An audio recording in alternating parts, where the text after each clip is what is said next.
So here we're going to discuss the arteries that supply the neck.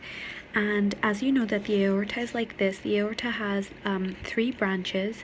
The branches are the Brachiocephalic Branch, the left common carotid artery, and the left subclavian.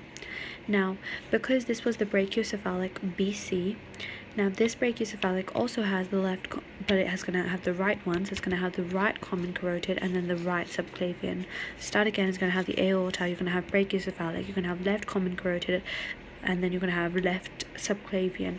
Then here you're going to have right common carotid artery and right subclavian.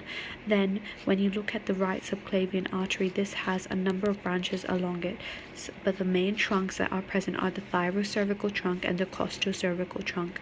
The thyrocervical trunk has three branches that are superiorly visible on the neck muscles. You're going to have firstly the suprascapular artery. This goes above the scapula near the shoulder.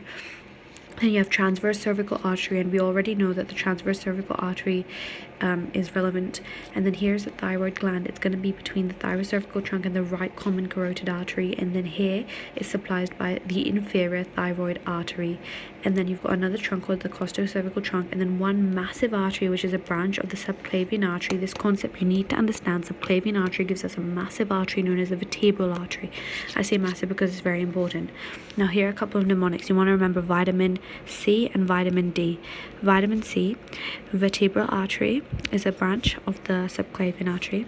These are branches of subclavian artery mnemonics.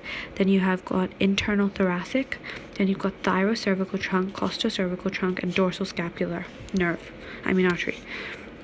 Then you have very interesting thing, I served the country since that day. Very interesting thing, I served the country since that day.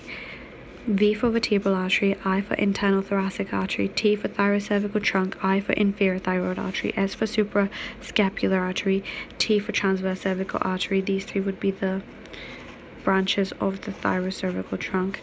And then you've got costocervical trunk, and then this would have superior intercostal artery, deep cervical artery, and dorsal scapular artery.